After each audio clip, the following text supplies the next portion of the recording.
We're at about 1 minute.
Okay.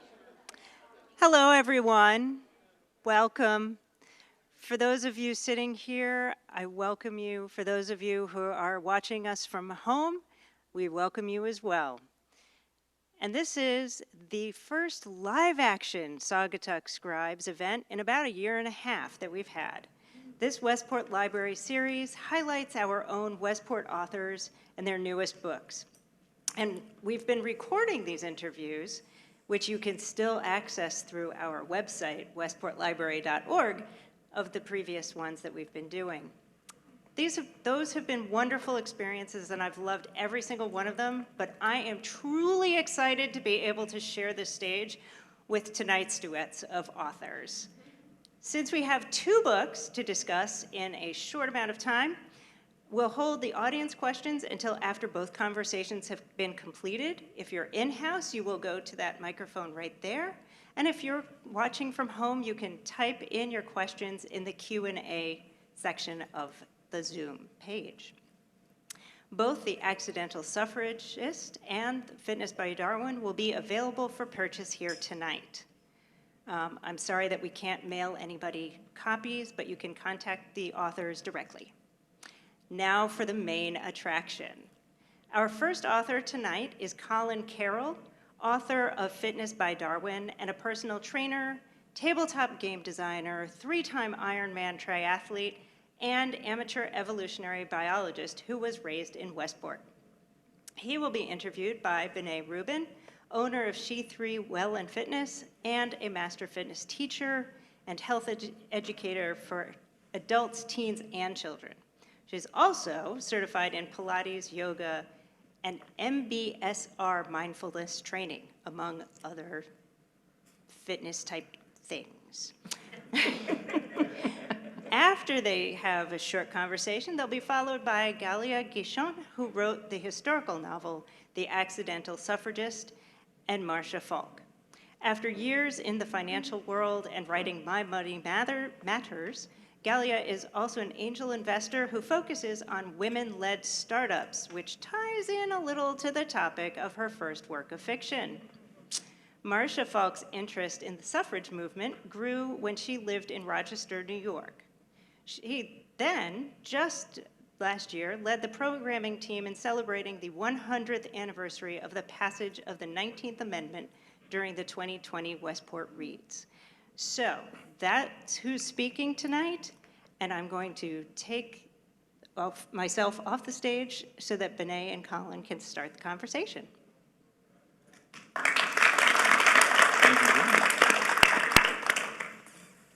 So Colin, first of all, I just want to congratulate you for an incredible book. And I wanted to get started just to ask you, I know you had just mentioned to me that it kind of came out about 6 or 7 months ago. Tell us a little bit about how you got about to writing this book, the process of it. Well, first of all, thank you to the Westport Library for hosting, and thank you, Benet, as someone who's a master of many fitness type things. I'm sure you are well versed in actually being able to talk about the book, so I'm really thrilled to have you as my host. It's funny, I wouldn't have thought that this would have been my first book. I would have thought I would have done something a little bit more creative. That's sort of what my interest always seemed to be. And then just events kept lining up and pushing me in this track where I felt like I had to, everything that I had done in my life had led me to having to write this book on evolution and exercise. So originally I had no idea I was going to be writing a book on evolution and exercise, and then 4 years ago, I just had the opportunity and I started doing my own research. From my history as a personal trainer, I had experience working with clients, and that led to the ideas of Fitness by Darwin. That sort of self-educated or self-interest became now what is the book.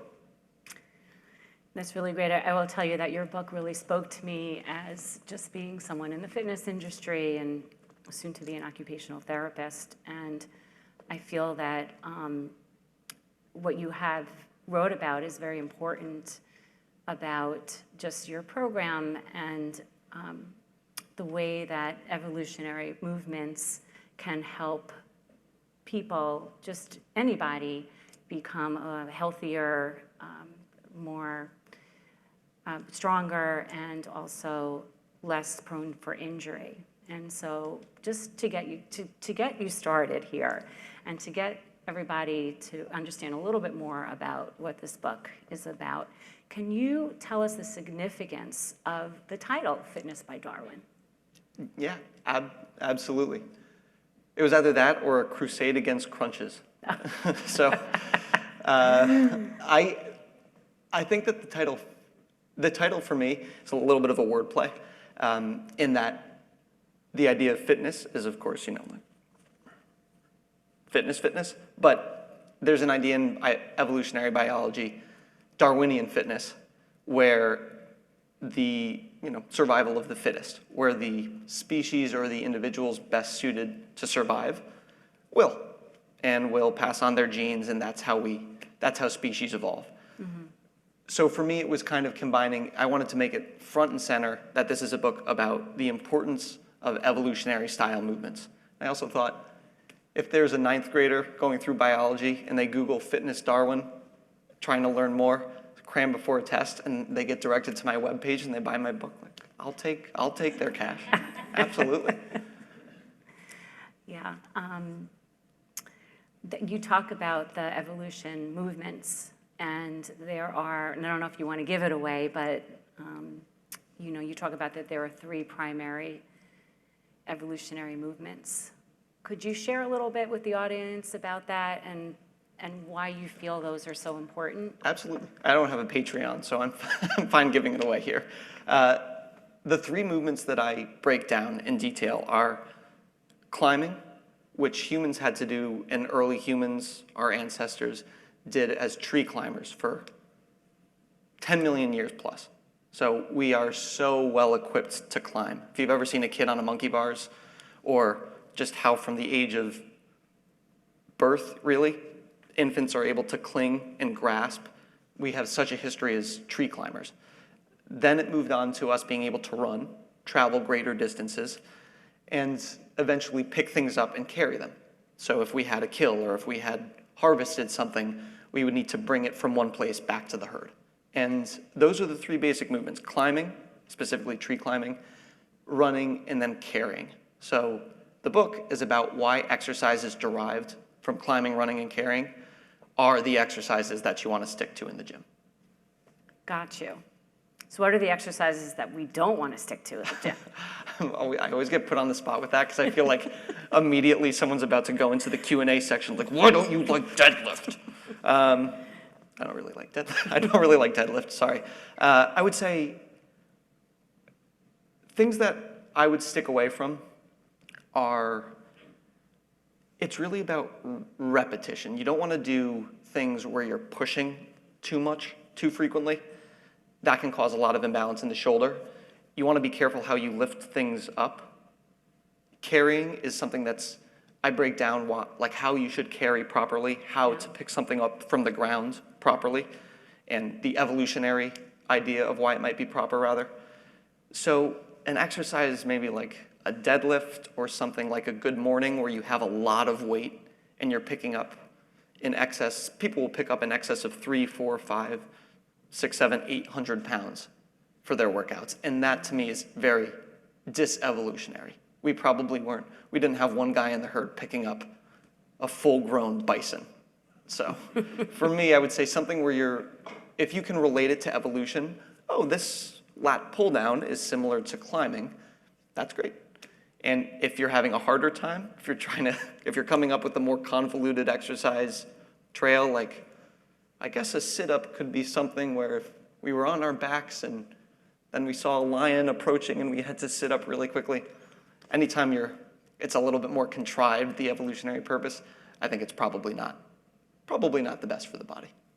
And thinking that that is what prepares us for, back in the days, for our hunting, for our gathering of food, and then because that was evolutionary, that those are exercises that will promote strength and, like you talk about a lot, even with thinking about the carrying, and you imply that you use sandbags, and I'm saying to myself, wow, I don't know, I think I would really injure myself, but what I enjoyed reading was about your research, but also about just how, you had mentioned getting closer to gravity. There are certain ways to do these movements so that they are safe and effective, which I really appreciated, and I think that anyone that reads your book will really appreciate to understand how these movements really work.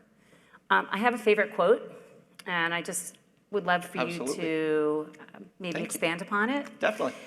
So you mentioned you can use all of your muscles one at a time and some of your muscles all of the time, but you can't use all of your muscles all of the time. Can you explain to the audience what this means? I found that a good trick with writing is to just take someone who's a really good writer and kind of bastardize what they say a little bit. So I think that's an Abraham Lincoln quote. Doesn't really think, it seems like it would be more involved with the Accidental Suffragist than Fitness by Darwin. But that's the idea where you can there are some muscles that you can use over and over because evolution equipped us to use those muscles over and over. Evolution equipped us to be able to walk really long distances without injury, which is why walking is, excuse the pun, but picking up steam as kind of people are seeing the benefit to it as an exercise. So there are certain muscles that can be used all of the time and certain muscles that can be used occasionally. Most people won't get injured the first time that they swing a tennis racket. Most people won't get injured the first time that they pick something heavy up off the ground. But that can't be done all of the time. You can't use certain muscles all of the time. They're just not built for the level of stress that we put them on day in and day out, especially in a dis-evolutionary exercise program, where if you're deadlifting in excess of 300 pounds many, many times a day, or not many, many times a day, but many times a week over a period of years, you're sort of playing with fire in that you're using muscles, and maybe not an exercise like that, but certain exercises, you're using muscles too frequently that should be used much more rarely. Right, and I can attest to that. Just Like I said, I'm finishing my master's in occupational therapy, but just in field work and rehab and seeing a lot of people that have injured themselves because of heavy weightlifting and then rehabbing. So I can definitely relate to that. It's crazy. And I think we're seeing the shift. As you and I were just chatting before this, we were agreeing that fitness used to be about looking really good at the beach and not much else. And now it's becoming, okay, prescriptive and fitness as medicine. How do you work out in a way that you can be a strong 80-year-old? How do you work out in a way where you're not going to get hurt gardening or where you're going to be comfortable in day-to-day life? And as that shift happens, I'm sort of hoping to be on the vanguard of the evolutionary side of that, where how we live our day-to-day lives can be related to how our species had to evolve over tens of thousands, hundreds of thousands, and even millions of years. Yeah, it's really interesting. I noticed that through the course of the book that it's evident that you have done your research. Thank There's you. a lot of great scientific evidence that Colin has in his book, but I just wanted to know what were some of your favorite evidence or some of the favorite research that you came about when you were writing your book? I'll definitely answer that in two parts because it's a great question. Okay. This is the stuff that I love talking about, like the ultimate fitness nerd, where you just go into one study and you're like, look at the results, it's so exciting. And people are like, sir, we're gonna need you to place your order and move on. Like, this is a Starbucks. Come on. So for me, I would say for the first part, in terms of how excited I was reading it, there were a number of people who were put on a deep core, a deep abdominal training program. And of that group that had weeks of deep core training, I can't remember the exact number, but almost everyone, I think everyone except for 2 people, went from being on medication to being off medication for lower back pain as a result of this deep core program training. So what I love is, okay, how do we get an evolutionary exercise that's going to help us not have low back pain, which is one of the most insidious pieces of our bodies that I think exists out there. So the right training will get you a reduction in lower back pain, and that's the evidence to that. So then something that excites me, it's that, and then something that I just think is great is something I break down in chapter 4 of my book called The Rat Meathead Study, that is about, it sounds like it's too good to be true, honestly. It sounds like it's something that, I have no idea how these people got grant money for this research, but they put a bunch of rats on 3 different exercise programs, physical mice on different training programs meant to simulate endurance running, kind of like a high-intensity interval training, and weightlifting. And they measured the growth of the cells in the rats' brains at the end of the study. And the running rats, and you have to read the study for them to break down, like, okay, this is how we would simulate rat CrossFit. I think they might actually use that term. It's an insane study. But what they found was legitimately helpful to the ideas of evolution and exercise, which is that the endurance training mice, the running mice, saw considerably better improvements in their, like the functioning of their brain, the growth of their brain after that training program compared to the resistance training mice. And it's mice versus humans, but it goes to that idea that running is an evolutionary exercise, and if you do some running, you're gonna see better health in your brain. And that's been seen in a number of other studies, but there was just something that was so joyful about the ideas of rats being made to exercise, maybe given little protein shakes. I probably read into it a little bit much. I was like 2 years into researching the book at that point, so that was just a joyful study for me to read. And it's really interesting. And it's really interesting. It's like, it's got everything. So I think that by answering that question, you're telling us really, and maybe you can expand a little bit further. We have a little bit of time, so I'm going to ask you 2 more questions. But tell us why Fitness by Darwin is different than what we see now in the gyms. And you might have already answered this, but if there's something that you would like to add for the average Joe, for any one of us, what are some exercises that you would recommend for us to do? Absolutely.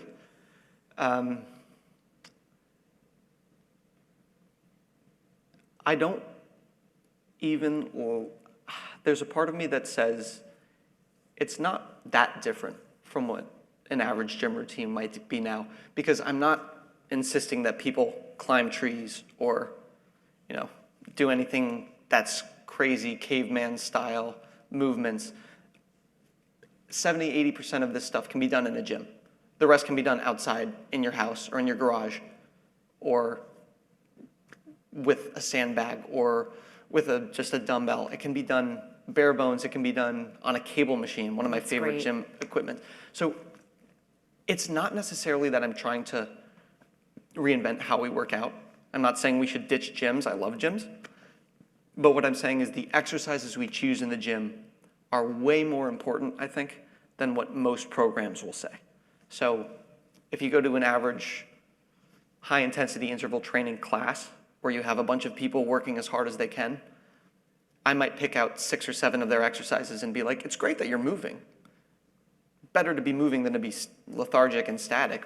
Right. But why not replace your deadlift with this sling movement, which creates greater core engagement, which puts less strain on your lumbar spine, which is, why not do this instead of that? And so creating the exercises that might be the next average gym routine is really where I think the book works. And for instance, for anyone, a reverse lunge. Like, if you're just, that's the most average Joe thing I could possibly give to everyone. This is like rather than squatting, I could just keep doing this. I could finish the interview up here. But I won't, because it's very uncomfortable for everyone probably. But a reverse lunge like that, that would be what I would recommend, is take your squats out or much less in a rotation and replace them with lunges and weighted lunges. I would say keep on doing that, because your final question is going to be, if there's one thing you wanted the reader to get most from your book, what would it be? What would the message be?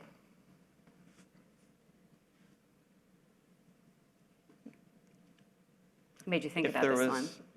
You did. It's like, What's the takeaway message? I would imagine it's like someone saying, what's your favorite? It's obviously a much less version of what's your favorite, like, who's your favorite child?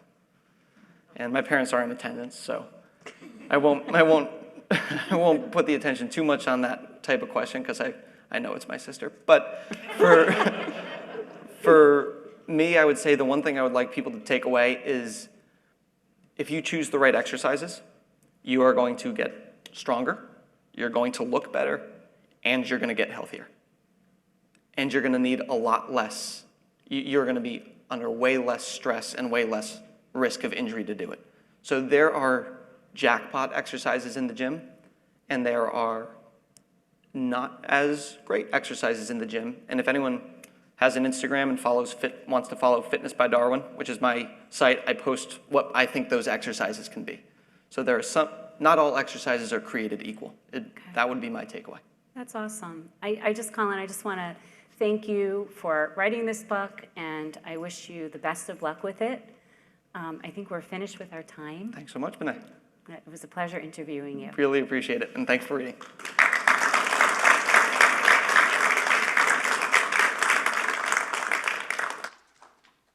Great, so now we're going to have Galia and Marcia come up and discuss The Accidental Suffragist.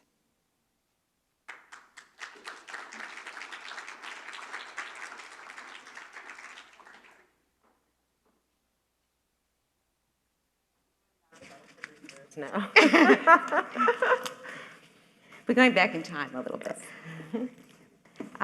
I just want to say thank you so much to Westport Library and Jennifer for inviting me to have the honor of getting to know Galia and about her book and how it came to be.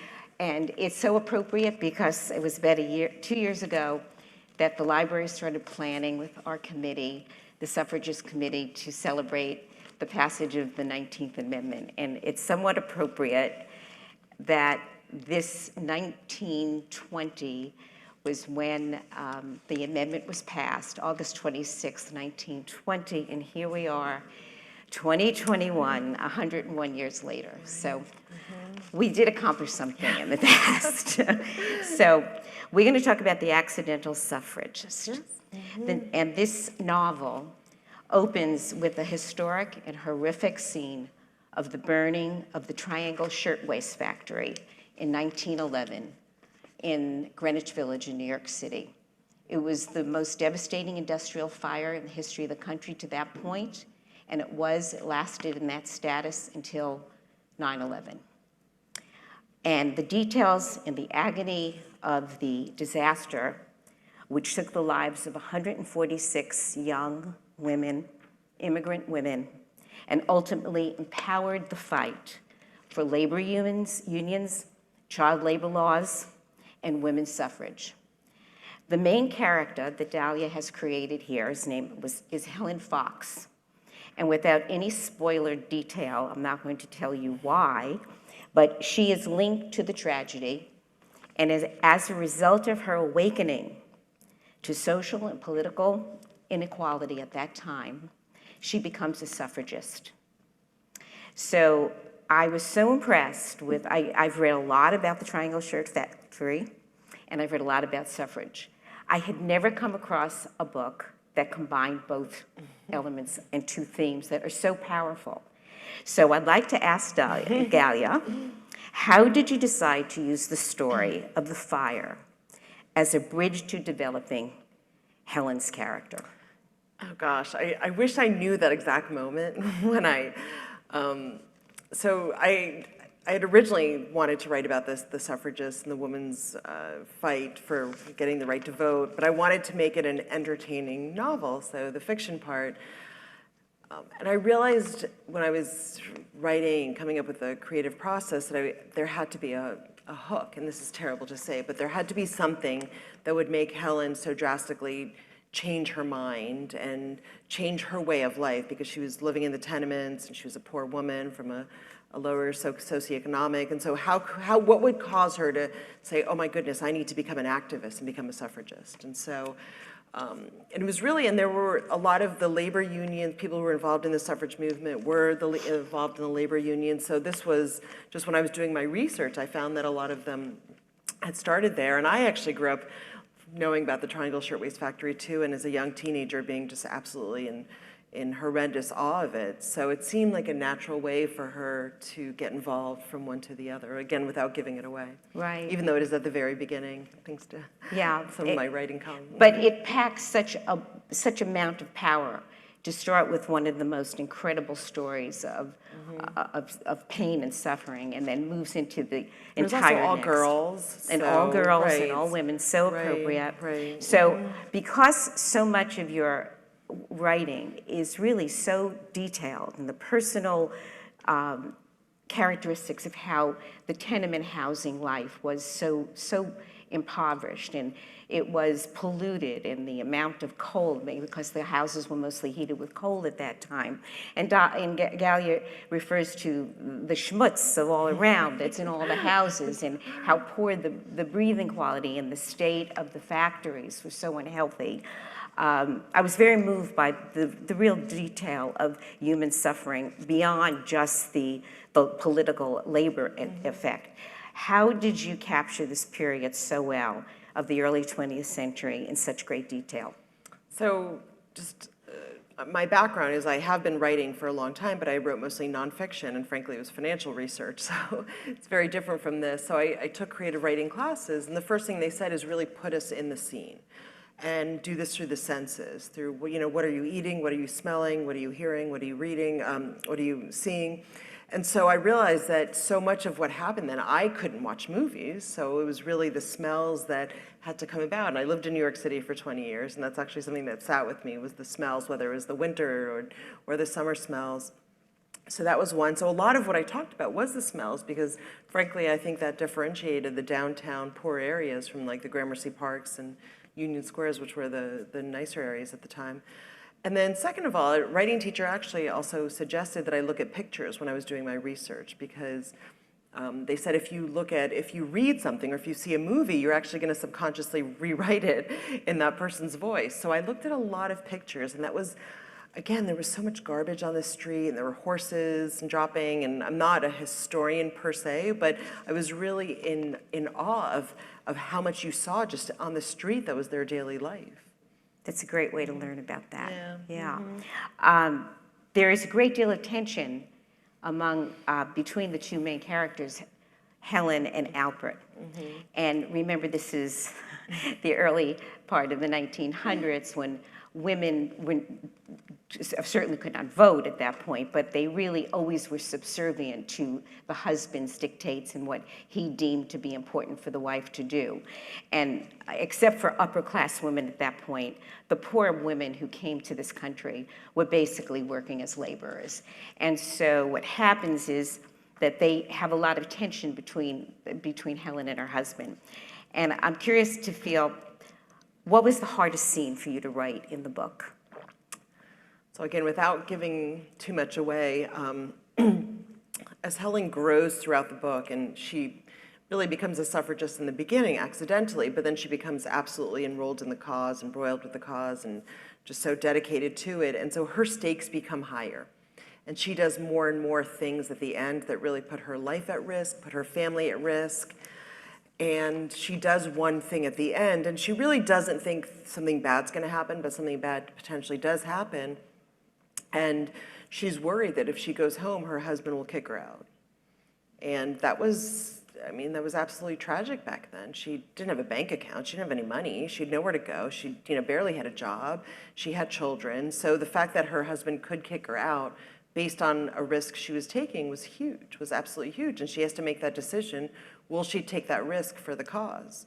Knowing that if something does happen, she'll get kicked out. And Albert, I consciously did not write Albert as like this terrible person. He's actually a really nice person, but he was also a man of the times who had to grant his wife permission to do things and really would do things not against their community or their society. And faced with the choice, Albert essentially threatens to kick her out, which is tragic because she's sick. So anyway, I don't want to give too much away. But that was a hard scene to write. It was Very because hard I don't want him to do that. She had no place to sleep, so it was. I thought the additional point about birth control was very, very modern for you to include that in the lives, because we never think about women at that time worrying about getting pregnant, and she became so involved emotionally in working as a suffragist that she did not want to become pregnant. Right. So tell us how you decided to do that. So she's a dedicated mother, and so much of this book is really in dedication to her children, which you'll read about hopefully. But as she becomes a more independent woman and almost like a working woman, if you will, and she always worked, by the way, but now she has a career versus a job. So I think there's a big difference there, especially she's not educated. She grew up in a farm upstate.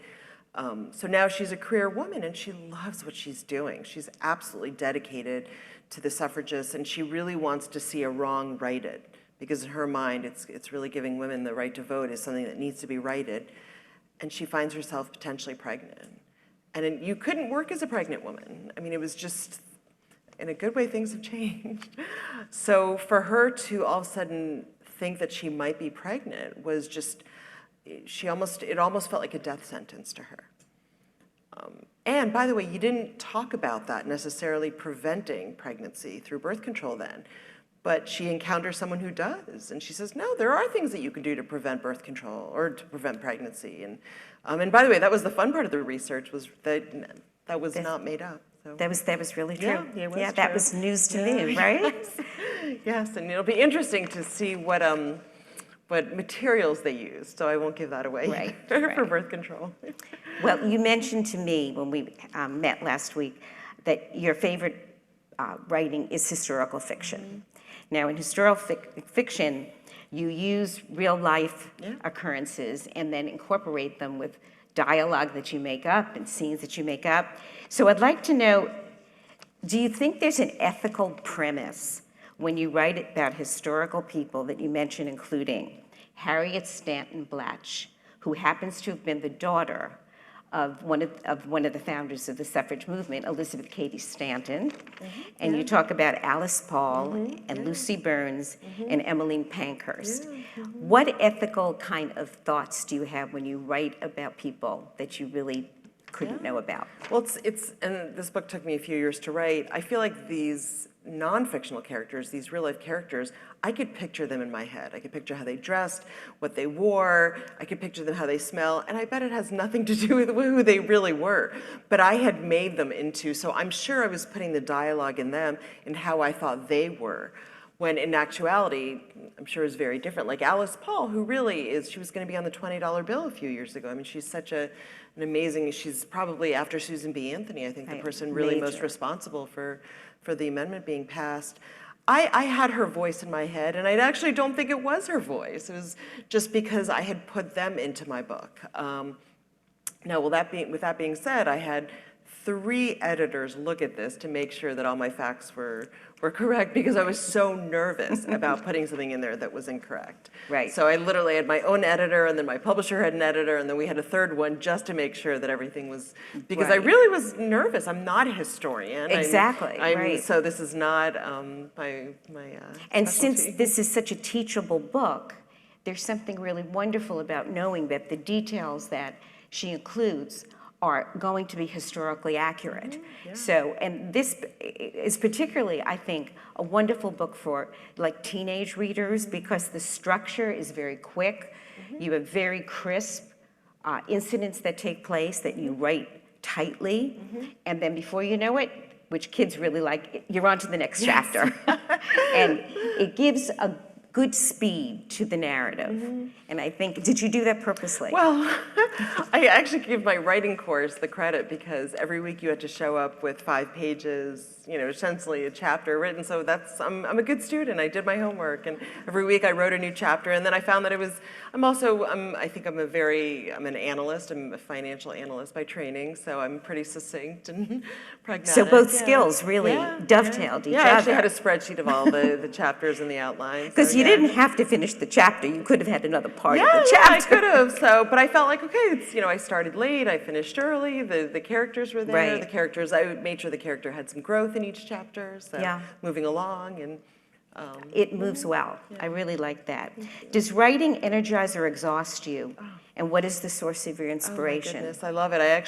Again, I'm in writing class today. I was in class from 1 to 4, and it was the highlight of my day. And I will, short of traveling on vacation, which is probably the other thing I love, I will cancel everything to not miss my writing class. I've met people that I would never have met that have become absolutely dear to me. I use a part of my brain that I haven't used.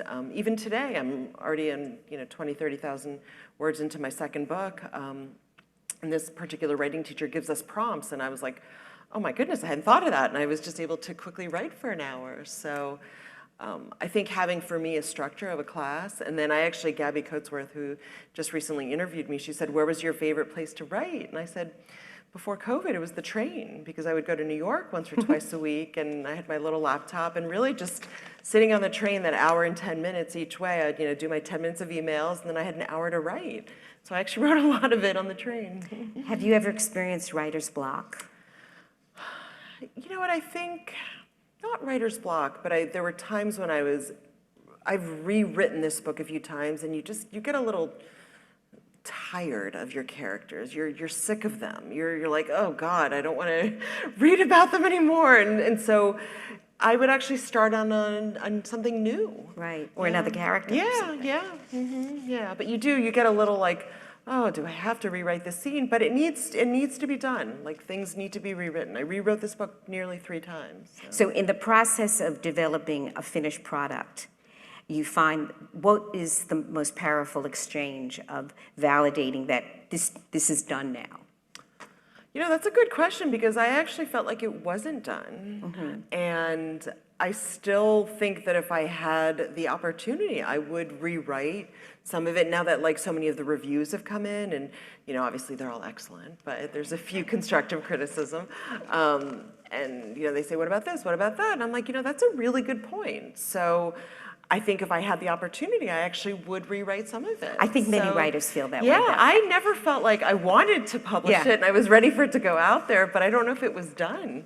in Well, my I think mind. that's true probably of writing a symphony Yeah. or a song, but at some point you have to say, the end. Right, right. Or it never is finished, right? Right. What has been your greatest experience as a writer? Oh my goodness, people that are very close to me said that they were nearly in tears at the end and that they couldn't put it down, and to know that I created something that caused that emotion, obviously my family, and I'd like to think they would have, like, you can tell someone's like, yeah, it was good, versus like, oh my goodness, I couldn't put it down, I couldn't believe you did that at the end. So hearing that, it really, that moved me. Right, yeah. Well, you mentioned your feelings about coming to this experience, but do you feel you met your primary objective when you wrote this book, and do you feel you accomplished your goal? Absolutely, and one of the things that's come out of this book, which I don't consider myself a political activist. I feel very strong in my political convictions, but I'm not out there necessarily. And so many conversations have come out of this book about the feminist movement, the right to vote. Like I was on a podcast the other day, and he asked me about the voting laws in Georgia. I read the New York Times, I'm fairly well read, but could I really talk about the voting laws in Georgia? Right. But he literally asked me, he said, well, how does this compare to the voting laws in Georgia? Is this as relevant? I'm like, absolutely. At the end of the day, voting laws are being challenged around the country. Exactly. So we've yeah. come full circle, maybe not taking the vote away from women, except they're trying to take away some women's health rights. Right. But the conundrum continues. Yeah, absolutely. And just the fact that we're restricting rights of people who deserve them. Just to vote. Right, exactly. Right. Well, I think you did a terrific job. thank you, I didn't Marcia. expect to be so moved by this. See, this is the emotional part. This is the part that makes me so happy. And it's so teachable, because I think that it's like when you gain a certain level of perspective of life, you just never think that people didn't have the right to vote. If you ask young children, they just thought it was a given forever. And that's why when you put it in the context of a narrative and a wonderful story, all of a sudden, and of course about the beginning with the factory, which is also, just like the falling down. tragedy. It's a tragedy. It's very timely, it's very contemporary, but it's history. And I thank you so much for Oh doing my that. goodness. And to have Marcia, by the way, who was thank you, Marcia, and thank you to the Westport Library for hosting me. I live 2 blocks away, so I'm honored to be here in my hometown library, and Aileen, who brought us here too. But Marcia, who knows more about women's suffrage and the suffragist movement, definitely more than I do, and has been to the Seneca Hall Museum for Susan B. Anthony. So it was an absolute pleasure. And it turns out, by the way, we live 2 blocks away from each other in the same neighborhood. So It was really just a wonderful combination. Yeah. So these are the relationships that I've formed that I'm just feel very lucky Great. about. Thank you so much.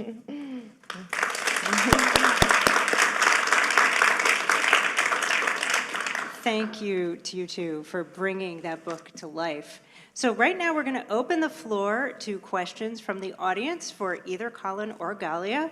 So feel free, if you are in the library, please walk over to one of the microphones. And if you are at home, please type in your question to the Q&A section. And if there are any questions, yes? Can we buy the book here tonight? You will be able to purchase the books tonight, yes. Fabulous, okay.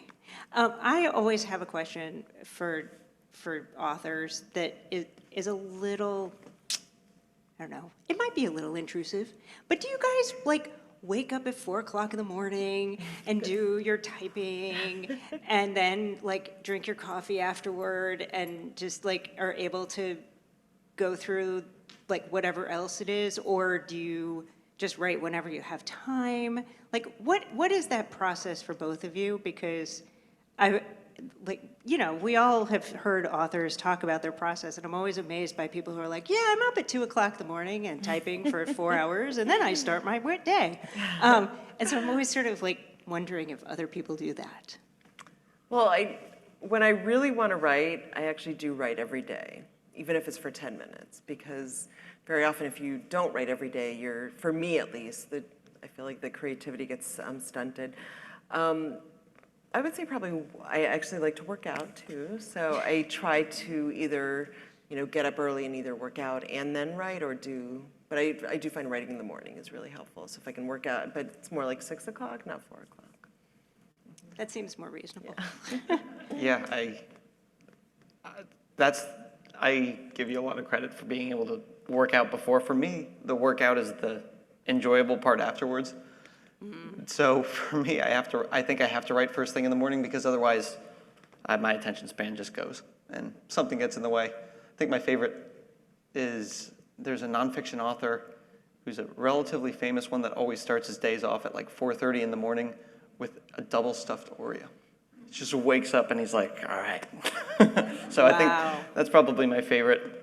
I wish I could have that commitment to my sugar high, but I try to. Okay, great. Don't forget, there's a mega stuffed Oreo too. There's Yeah, I a know. mega stuffed. And all the different types Whoa. of flavors now. I think I just hit my sugar high just from hearing about Yes. that. Woo. I would have written the book so much faster if I knew about that. Okay, now, in a Saugatuck Scribes only moment, do you have any questions for your fellow author? I'll go first. Yes, there definitely were. And I don't know if this relates to the Darwin principle, but is there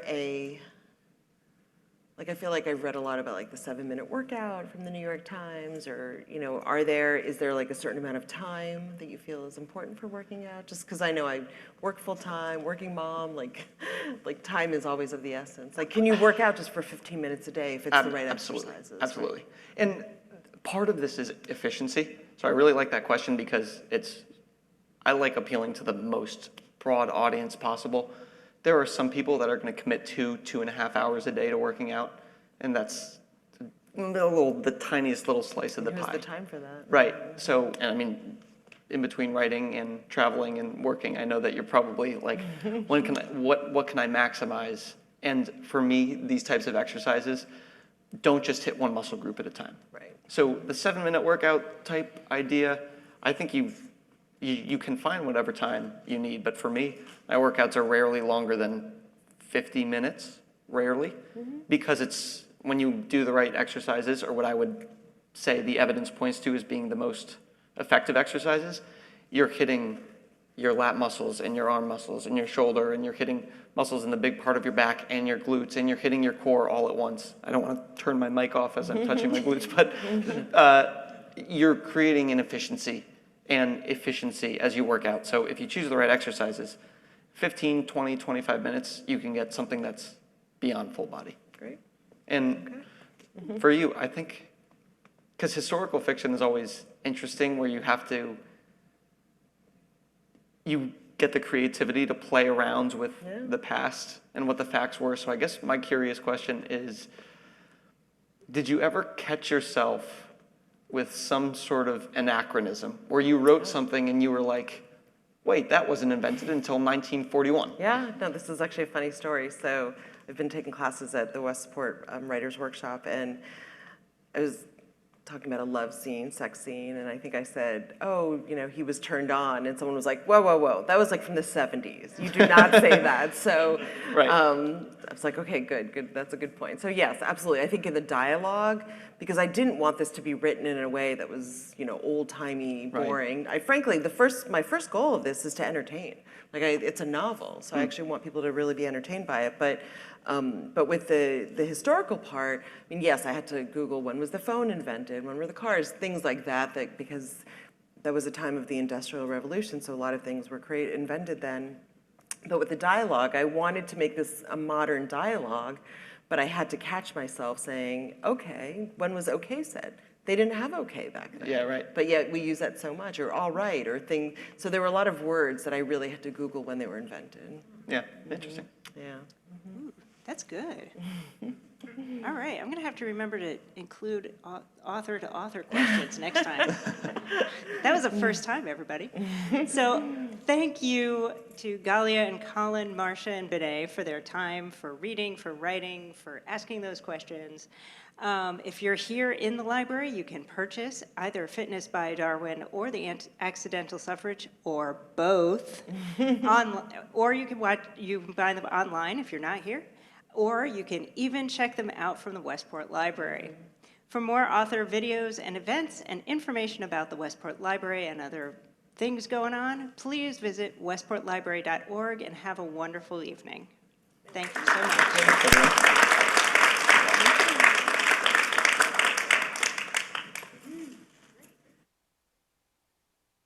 The books.